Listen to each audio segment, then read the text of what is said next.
Hi everyone, welcome to my YouTube channel study Shiv with Kriti 2 and आज के video में हम शुरू करने वाले हैं क्लास 12 पॉलिटिकल साइंस के लिए अप टू डेट सीरीज जो लेकर आए हैं। मैंने अनाउंस किया था कि we gonna start this one, so let's get started. Wanted to tell you something about me अगर आप मेरे चैनल पर for the very first time visit कर रहे हैं।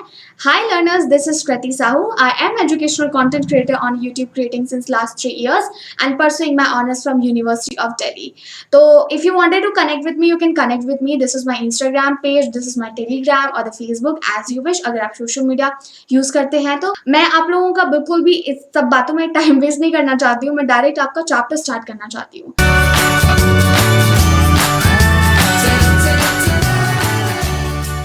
Challenges of a Nation Building, the book that we are going to cover here is going to be Politics in India since Independence.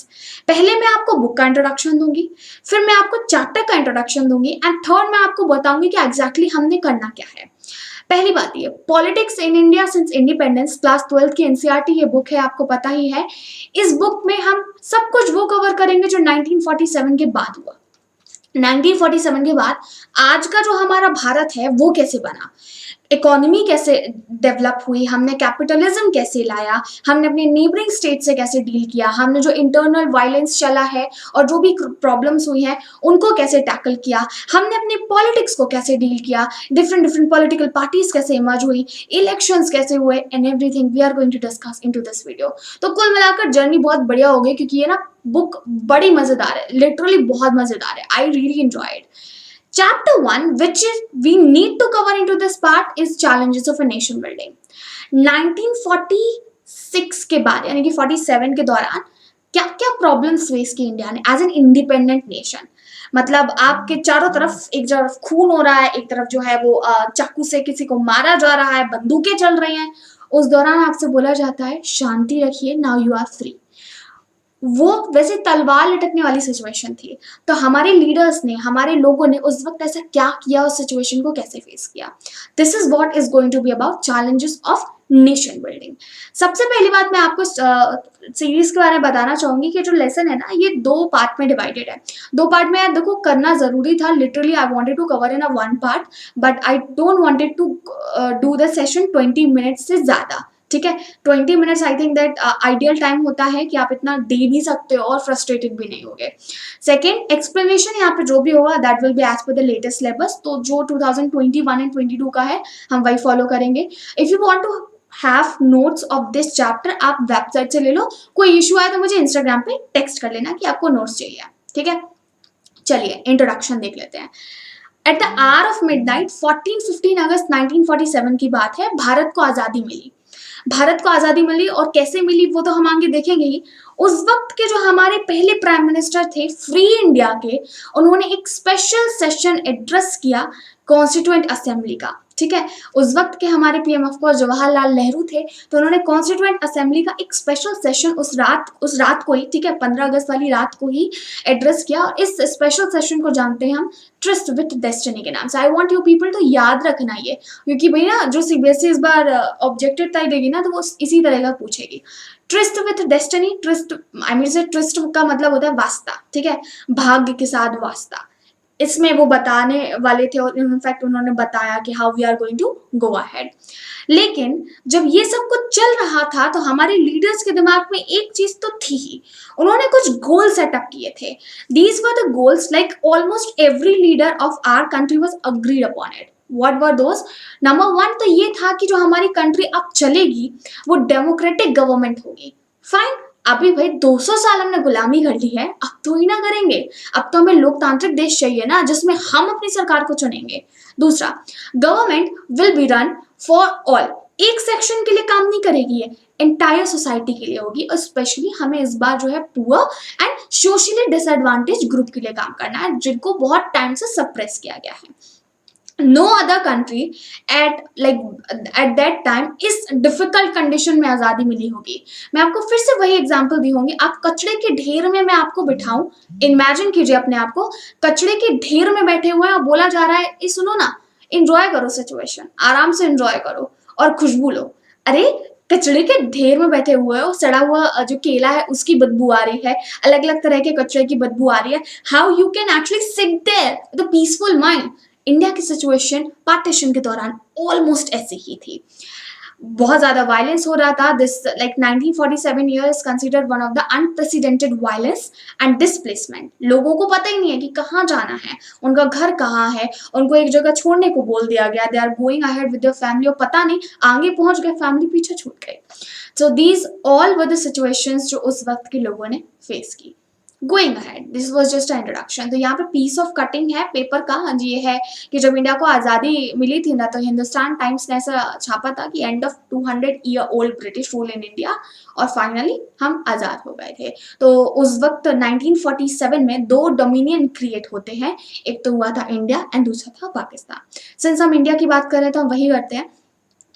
Chapter का नाम है 3 challenges.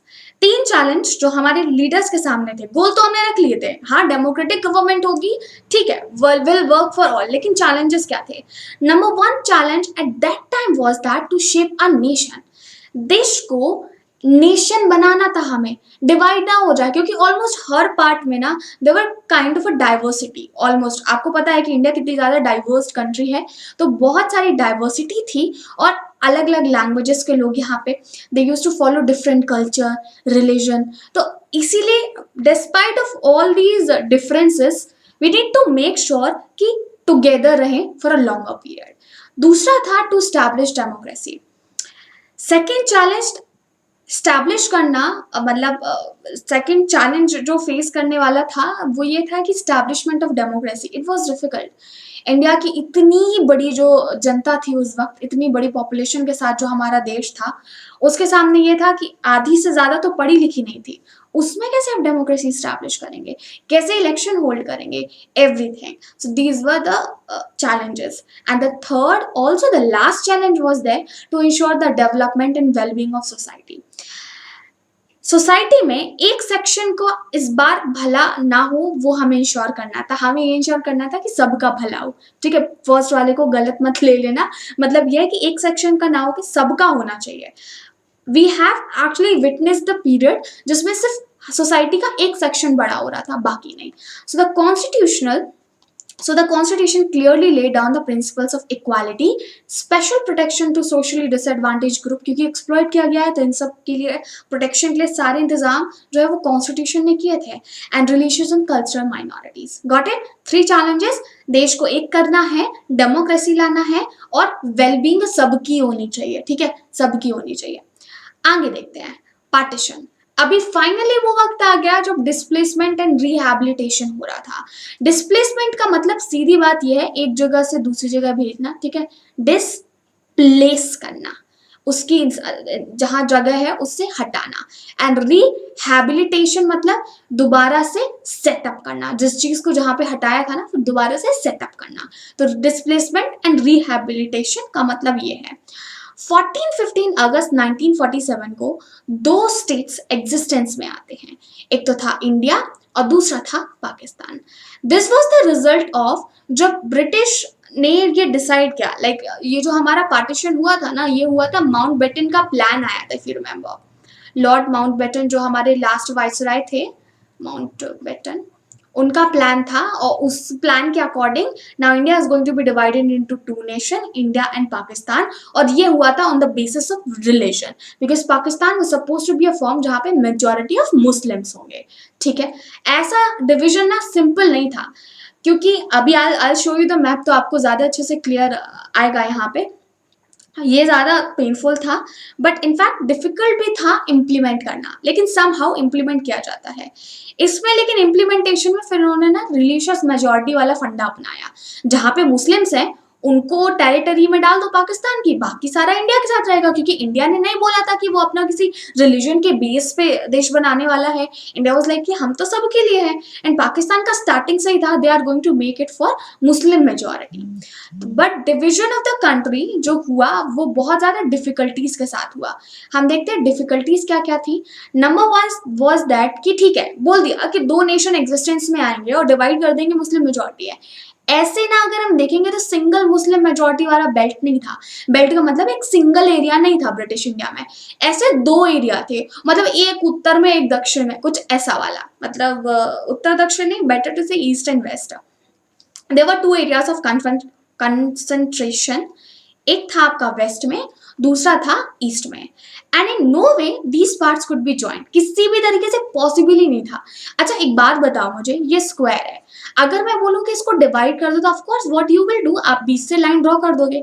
आप ऐसे तो नहीं करोगे ना भैया, एक रूम तुम यहाँ पे ले लेना, एक दूसरा तुम यहाँ पे लेना, ये वाली जगह तुम ले लेना, ये वाली। हम कर तो रहे हैं ना दो लोग में डिवाइड, तो हम बीच से करेंगे ना, लेकिन ऐसा पॉसिबल था ही नहीं, क्योंकि यहाँ पे on the basis of majority होना था, और मुस्लिम मेजोरिटी के तो दो बेल्ट हो रहे थे यहाँ पे। फाइन, आगे देखते हैं। सेकेंडली, सारे मुस्लिम्स जो हैं वो नहीं जाना चाहते थे पाकिस्तान। इनफैक्ट एक लीडर है जिनका नाम है खान अब्दुल गफर खान, जो कि लीडर थे नॉर्थ वेस्टर्न फ्रंटियर प्रोविंस से।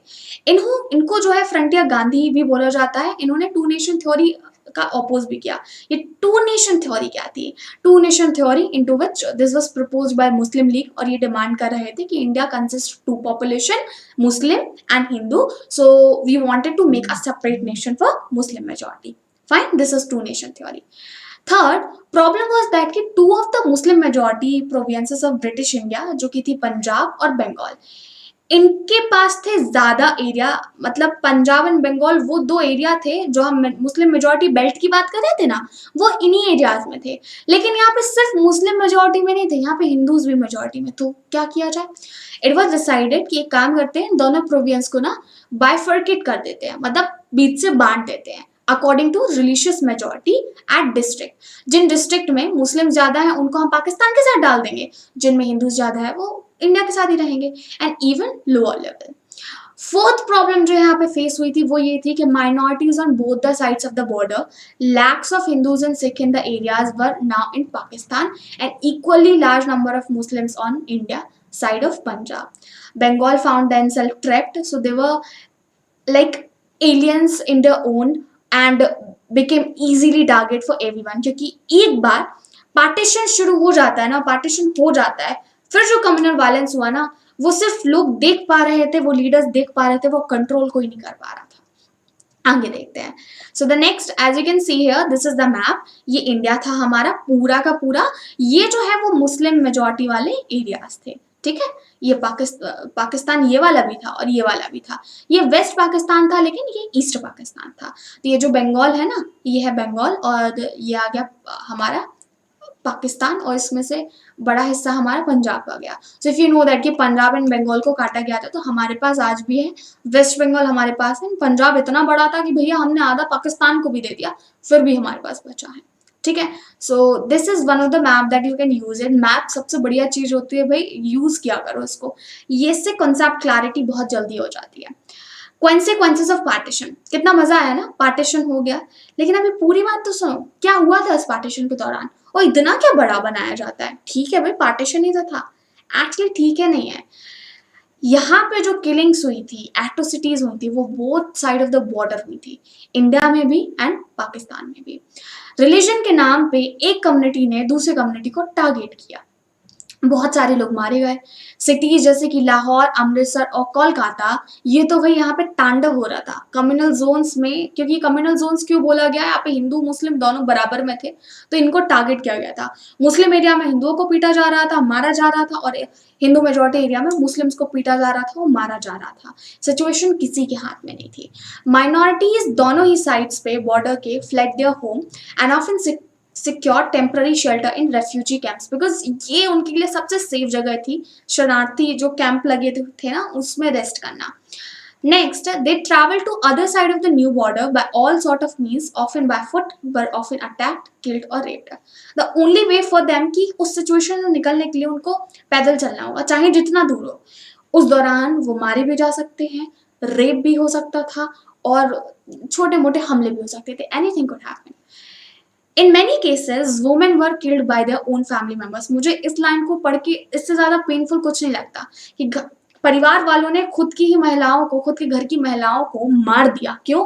बेटर कोई और उनके घर की इज्जत को हाथ लगाए। और it was not about the घर की इज्जत, it was about the way they are going to be treated. Better उनको मार दिया जाए वहीं पे। Many children were separated from their parents. For lacks of these refugee, ये सिर्फ ना आजादी उनके लिए रेफ्यूजी कैंप की जिंदगी लाई थी। Just like you and me sitting at home, आप ये लेक्चर देख रहे हैं, मैं पढ़ा रही हूँ, अचानक से मुझे पता चले कि मुझे अपना घर छोड़कर जाना पड़ेगा और कहीं ऐसे दूर, और फिर मैं जहां पे जाऊंगी कोई गारंटी नहीं है कि वहां पे मुझे रुकने दिया जा रहा है या नहीं, मुझे खाने पीने मिल रहा है या नहीं। Like this. Partition was not merely a division of properties, liabilities, assets or political division of the country, बल्कि ये माना जाता है कि this was a partition of like almost everything. समझ लीजिए कुर्सी, ठीक है, टाइपराइटर, जो पेपर क्लिप्स होती हैं, किताबें होती हैं, म्यूजिकल इंस्ट्रूमेंट्स होते हैं, पुलिस बैंड के, सब कुछ डिवाइड हुआ था, सब कुछ डिवाइड हुआ था। ऐसा एस्टिमेट किया जाता है कि 8 मिलियन पीपल, 8 मिलियन भी means that 80 lakh people were forced to migrate एक बॉर्डर से दूसरा बॉर्डर। यहाँ पे मैं एस्टिमेशन बताना चाहूंगी, पाकिस्तान से इंडिया, इंडिया से पाकिस्तान जो बॉर्डर क्रॉस किए थे ना, वो टोटल नंबर है यहाँ पे 80 लाख, ठीक है, दैट इज 8 मिलियन। इतने लोग जो है वो क्रॉस किए थे, माइग्रेट किए थे, एंड माना जाता है 5 से 10 लाख लोग यहाँ पे मारे गए थे। Okay, so just remember this thing here. आप देख सकते हो कि भाई यहाँ पे कितना ज्यादा जो है वो ये बिखरा पड़ा हुआ है। This is partition of India, August 1947, like this, and it was very traumatic. Next, Mahatma Gandhi sacrifice. तो ये वाला लास्ट टॉपिक है जो हम डिस्कस करेंगे, then will end the video. We are because we need to make sure that we do not exceed more than 20। मैंने बहुत ज्यादा पोल किया था, then only decided that gonna make into 2 parts, otherwise I was just like कि हम part 1 में ही करेंगे। महात्मा गांधी का सेक्रीफाइस क्या रहा? ये जो तांडव हो रहा था ना रिलीजन के नाम पे, हिंदू मुस्लिम को टारगेट किया जा रहा था, सबको चुप कराने के लिए शायद गांधी जी का सेक्रीफाइस जरूरी था, क्योंकि गांधी जी की जो डेथ ने माहौल क्रिएट किया था, that was something very different. 15 अगस्त 1947 की बात है, जहां पर सारा देश खुशियां मना रहा था कि हमें 200 साल बाद आजादी मिल गई है अंग्रेजों से। Gandhi ji did not participate in any of the independence day celebration. वो कोलकाता में थे, in the areas which were torn by the gruesome riots between Hindu and Muslim. उनका काम था, उनको ये लग रहा था कि कैसे शांत की जाए सिचुएशन, ठीक है, यहाँ पे ये लड़ रहे हैं, हिंदूज लड़ रहे हैं, मुस्लिम लड़ रहे हैं। सो उनको इनफैक्ट काफी ज्यादा दुख भी हुआ ये कम्युनल वायलेंस को देख के, क्योंकि हमने इतने सारे नेशनल मूवमेंट किए, इतना सब कुछ किया, एंड नाउ पीपल, उनको कुछ याद ही नहीं है प्रिंसिपल ऑफ अहिंसा, नॉन वायलेंस नहीं करना है, सत्याग्रह करना है, active but non violent resistant. He had lived and worked for, had failed to bind the people in troubled times. उनको इस बात का दुख हुआ, उनकी ये सारे प्रिंसिपल्स डिफिकल्ट टाइम में लोग भूल गए थे। Gandhi ji went on to persuade Hindus and Muslim to give up violence. वो जाते हैं, उनकी प्रेजेंस कोलकाता में इनफैक्ट बहुत ज्यादा इम्पैक्ट लाई। जब दिल्ली में रेड फोर्ट पे वो झंडा लहराया जा रहा था ना, खुशियां मनाई जा रही थी भारत की आजादी की, उस वक्त वो कोलकाता में गांव गांव में जाकर लोगों को ये संदेश दे रहे थे, जहाँ पे मुस्लिम थे, हिंदूज थे, कि लड़ो मत, कम्युनल हार्मनी बनाए रखो, and just enjoy the celebration, do not fight among each other, do not fight आपस में। आगे देखते हैं। So the next slide which is actually ना, यहाँ पे गांधी जी वाले के बाद फिर आपको इतना याद रखना है कि as you know, Birla house Delhi में, जब यहाँ पे कोलकाता की सिचुएशन को डील करके गांधी जी वापस लौटते हैं दिल्ली, तो उन्होंने एक प्रेयर मीटिंग रखी थी, ठीक है, वहां पे ही was actually targeted by Nathuram Godse. I wanted to write here Nathuram Godse. He was targeted by Nathuram Godse, जो कि आरएसएस का मेंबर था, और इनको जो है वो मार देते हैं। अभी जो गांधी जी की डेथ हुई उसकी वजह से सारा देश शांत हो गया। मान लो जो एक दूसरे की गर्दन पे लोग चाकू रखे हुए थे ना, उनके हाथों से चाकू गिर जाता है। ये क्या हुआ? क्योंकि गांधी जी का जो रोल रहा है ना हमारी इंडिया की आजादी में, वो लोग भी मानते थे। उनकी डेथ से ऑलमोस्ट सभी को दुख हुआ था, एंड वायलेंस काफी हद तक कम भी हो गया था। Fine enough. तो गांधी जी वाला ये जो पोर्शन है, we are doing just up to now.